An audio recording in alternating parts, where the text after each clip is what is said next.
Basic concepts है, ठीक ना। सबसे पहला चीज़ यहाँ पे 4, 5, 7 इस डिजिट को तुम्हें पहचानना है, ठीक है।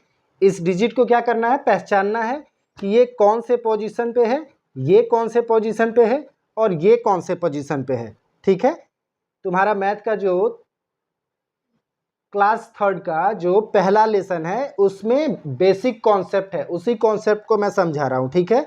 ये कौन से वैल्यू पे है, तो ये वंस पे है। किस पे है, वंस पे। और ये दूसरा वाला जो वैल्यू है किस पे है, टेंस पे है। और तीसरा वाला जो वैल्यू है वो है 100 पे। जैसे हम लोग पहले पढ़ते थे कि इकाई, दहाई, सैकड़ा, ये हिंदी में हुआ इकाई, दहाई, सैकड़ा, ठीक है। लेकिन इंग्लिश में इसको कैसे बोलेंगे कि ये वंस पे है, ये टेंस पे है और ये किस पे है, 100 पे, ठीक है। ये 100 पे है, इकाई, दहाई, सैकड़ा। जब भी कोई अगर हिंदी में पूछेगा तो कैसे बोलोगी कि ये इकाई, दहाई, सैकड़ा। और अगर कोई इंग्लिश में पूछेगा तो कैसे बोलोगी, ये वंस पे है, ये टेंस पे है और ये 100 पे है, ठीक है। ये एक कॉन्सेप्ट रहा तुम्हारा कि प्लेस वैल्यू, इसको क्या बोलते हैं, प्लेस वैल्यू। किसी भी वर्ड का प्लेस वैल्यू जानना। अगर यही चीज अगर रहेगा 2, 3, 4, 3 तब कैसे बोलोगी, पहले हिंदी में बताते हैं। ये इकाई मतलब पहला अंक, दहाई दूसरा अंक, तीसरा सैकड़ा, इकाई, दहाई, सैकड़ा, हजार। अब इंग्लिश में कैसे बोलोगी, ये है वंस पे, ये क्या है टेंस पे और ये क्या है 100 पे और ये क्या है 1000 पे। इन चारों का प्लेस वैल्यू सीख ली। पहला चीज कॉन्सेप्ट सीखी, प्लेस वैल्यू। उसके बाद दूसरा कॉन्सेप्ट क्या है, दूसरा कॉन्सेप्ट क्या है, चलो बताओ जल्दी। नंबर नेम्स लिखना। अगर तुम्हें 1 से लेके अगर 100 तक तुम्हें नंबर नेम्स याद है, ठीक है, तो उसके बाद तुम कोई भी नंबर का नाम लिख सकती हो। जैसे 201 आया, 345 आया, 269 आया, 342 आया, 933 आया। तो तुम बड़े आसानी से इस वर्ड का नंबर नेम्स लिख सकती हो। अगर तुम्हें 1 से लेके 100 तक का अगर नंबर नेम्स याद है बिल्कुल स्पेलिंग के साथ में, तो तुम इस डिजिट का भी नंबर नेम्स बड़े आसानी से लिख लोगी। इससे डरना नहीं है कि मैं 246 का तो याद ही नहीं की है, 2 का तो याद ही है तुम्हें, 100 का पढ़ी ही हो, 106 लिख ली ना, 206। यही तुम्हारा दूसरा कॉन्सेप्ट है कि नंबर नेम्स लिखना। तो अगर नंबर नेम्स आपको 1 से लेके 100 तक अगर नंबर नेम्स कंप्लीट है, जो कि आप पहले क्लास में ही कर लेते हो, ठीक है, तो आपको आगे के नंबर नेम्स में कोई भी डरने की जरूरत नहीं है कि नहीं हम आगे का नंबर नेम्स तो याद ही नहीं किए हैं। इसमें याद करने की कोई भी जरूरत नहीं है। दूसरा कॉन्सेप्ट क्या आता है, what comes after and before. What comes after and before, इसका भी चलो प्रैक्टिस करा देते हैं। कोई भी एक आपको नंबर दिया जाएगा, जैसे 236। अब मैम पूछेंगी कि इसके आफ्टर और इसके बिफोर कौन सा नंबर आएगा, तो 36 से पहले क्या आता है 35, तो बोलोगी 235। इसके आगे क्या आता है 37, तो बोलोगी 237। ये हुआ आपका कॉन्सेप्ट किस चीज का, what comes after and before. इसमें कोई भी कंफ्यूजन नहीं होना चाहिए, ठीक ना, कोई भी कंफ्यूजन नहीं होना चाहिए इसमें। What comes after and before, before का मतलब क्या होता है, उससे पहले क्या आया था, और आफ्टर का मतलब क्या होता है, उसके बाद में क्या आया था। आफ्टर मतलब कि उसके बाद, जैसे 10 के बाद क्या आता है 11, और 11 से पहले क्या आता है 10, 236 से पहले क्या आता है 235, और 36 के बाद क्या आता है 237। तो आफ्टर और बिफोर में कंफ्यूज नहीं होना है, ठीक है। उसके बाद एक कॉन्सेप्ट और है असेंडिंग, असेंडिंग और डिसेंडिंग। असेंडिंग का मतलब होता है कि बढ़ते क्रम में, और डिसेंडिंग का मतलब होता है घटते क्रम में। जब आप सीढ़ी पे स्टेप लेके चढ़ती हो ऐसे ऐसे, तो क्या करती हो आप असेंडिंग करती हो, धीरे धीरे धीरे धीरे छोटे। ऐसा नहीं ना कि पहले ही बार में आप सीधे 5वें नंबर पे अपना कदम रखती हो फिर 20वें सीढ़ी पे रख देती हो, ऐसा तो नहीं होता है। पहला स्टेप पहले पायदान पे रखती हो, फिर दूसरा स्टेप, तीसरा स्टेप, चौथा स्टेप, इसी को असेंडिंग कहते हैं। ये बात ध्यान में दिमाग में डाल लेना, ठीक है। असेंडिंग का मतलब होता है क्या सीढ़ी चढ़ना, और डिसेंडिंग का मतलब क्या होता है सीढ़ी से उतरना, मतलब कि बड़े डिजिट के साथ धीरे धीरे धीरे धीरे छोटे डिजिट पे पहुंचना है। और असेंडिंग का मतलब हुआ कि छोटे डिजिट से बड़े डिजिट के तरफ बढ़ना है। ये सीढ़ियों का कॉन्सेप्ट इसलिए दिया हूं ताकि आपको समझने में परेशानी ना हो। असेंडिंग ऑर्डर में जब कोई भी अगर आपको कोई डिजिट दे देता है, नंबर दे देता है 5 नंबर 6 नंबर, और उससे बोलता है कि इसे आपको असेंडिंग में या इसे डिसेंडिंग में लेके जाना है, तो कैसे लेके जाओगी। असेंडिंग आपको हमेशा ध्यान में रखना है, सीढ़ी चढ़ने के लिए बताया गया है, छोटे डिजिट से बड़े डिजिट की तरफ बढ़ना। और डिसेंडिंग मतलब बड़े डिजिट से छोटे डिजिट के तरफ आना। तो अब एग्जाम्पल लेते हैं यहाँ पे, ठीक है। मान लो कोई दिया है 50, 10, 20, 30, इसको बोल रहा है असेंडिंग में से जाओ। सबसे छोटा नंबर कौन सा है 10, उसके बाद 20, उसके बाद 30, उसके बाद 50। इसी को अगर डिसेंडिंग में करना होगा तो कैसे करोगी, सबसे बड़ा नंबर कौन सा है 50, उसके बाद 30, उसके बाद 20, उसके बाद 10। ये हुआ आपका डिसेंडिंग और ये हुआ असेंडिंग। असेंडिंग डिसेंडिंग समझ रही हो ना। असेंडिंग का मतलब क्या हुआ छोटे नंबर से बड़े नंबर के तरफ बढ़ना, और डिसेंडिंग मतलब क्या हुआ बड़े नंबर से छोटे नंबर के तरफ बढ़ना। तो क्या क्या कॉन्सेप्ट सीखी असेंडिंग डिसेंडिंग।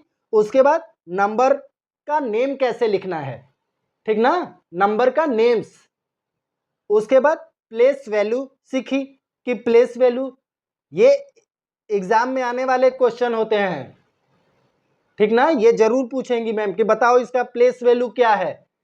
हिंदी में अगर कोई पूछेगा, जैसे अगर आपके बाबा पूछेंगे तो कैसे बताओगी, ये इकाई दहाई सैकड़ा हजार 2343 रुपीज। लेकिन इंग्लिश में अगर बताना होगा किसी को तो कैसे बताओगी, बोलोगी 3 वंस के वैल्यू पे है, और 4 टेंस के वैल्यू पे है, और 3 100 के वैल्यू पे है, और 2 1000 के वैल्यू पे है, ठीक ना। कॉन्सेप्ट क्लियर हो रहा है ना, कोई दिक्कत नहीं है ना। Ascending descending, place value, number names, what comes after and before, कोई कंफ्यूजन नहीं होना चाहिए। What comes after and before में भी आज के बाद 98, ठीक है, इससे पहले और इसके बाद। 98 के बाद क्या आता है आफ्टर बोलते हैं उसको। 99 और 98 से पहले क्या आता है उसको बिफोर बोलते हैं 97, ठीक ना। तो अब आगे धीरे धीरे बढ़ते हैं फिर से, ठीक है, धीरे आगे बढ़ते हैं। उसके बाद एक कॉन्सेप्ट और तुमको बताते हैं, ठीक है। किसी भी चीज को एक्सपेंडेड फॉर्म में लिखना, एक्सपेंडेड फॉर्म में लिखना, विस्तारित रूप में लिखना उसको, ठीक है।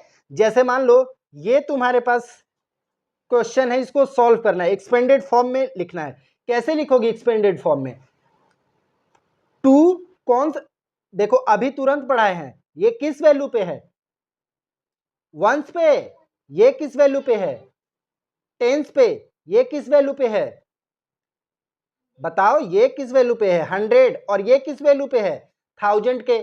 तो 2000 2000, 2 के बाद कितने जीरो हैं? 3 जीरो हैं। 1 के बाद 1 किस वैल्यू पे है? 100 पे, 100। 3 किस पे वैल्यू पे है? 3 टेंस के वैल्यू पे है, और 0 लास्ट के वैल्यू पे है। तो इसको एक्सपेंडेड फॉर्म में इस तरीके से लिखिए। अगर 5 2 9 7 इसको एक्सपेंडेड फॉर्म में लिखना होगा तो कैसे लिखोगे? 5 किस वैल्यू पे है? 1000 पे, 2 100 पे, 9 टेंस पे, और 7 लास्ट पोजीशन पे है। ठीक ना? कैसे लिखना है? एक्सपेंडेड फॉर्म में। ठीक है, एक्सपेंडेड फॉर्म में लिखना है। समझ गई? ये कॉन्सेप्ट भी क्लियर है तुम्हारा? ठीक ना? एक्सपेंडेड फॉर्म क्या क्या बताया पीछे? चलो बताओ। एक बताया मैं कि what comes after, what comes before, किसी भी डिजिट के आगे का नंबर और किसी भी डिजिट का पीछे का नंबर। उसके बाद क्या बताया? असेंडिंग और डिसेंडिंग। असेंडिंग डिसेंडिंग अगर आपको बड़े से बड़ा अंक भी दिया जाए या छोटे से छोटा अंक भी दिया जाए तो असेंडिंग डिसेंडिंग ध्यान रखना। चलो बड़े डिजिट पे एक बार करके देखते हैं।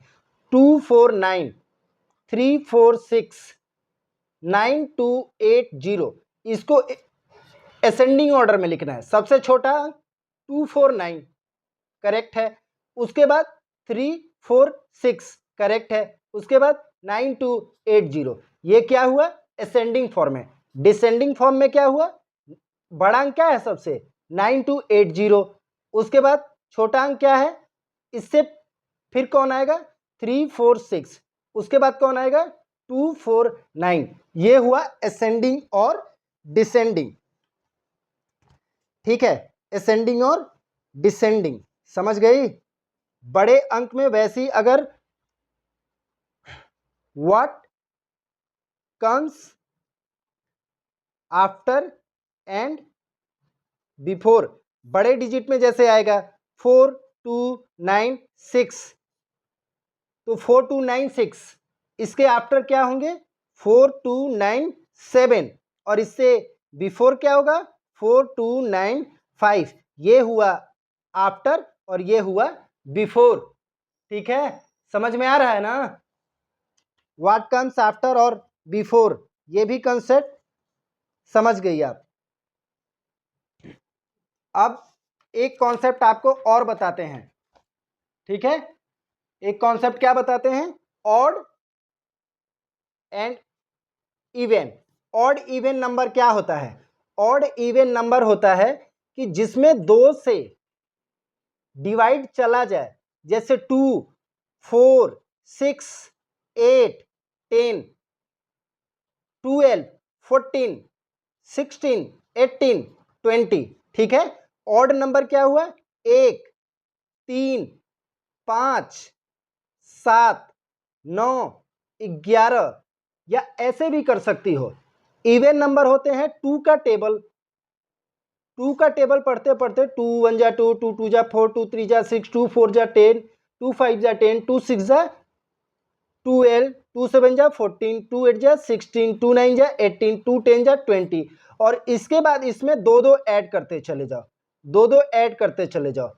जब तक आप आगे बढ़ते रहोगी वो सारे इवन नंबर कहलाएंगे।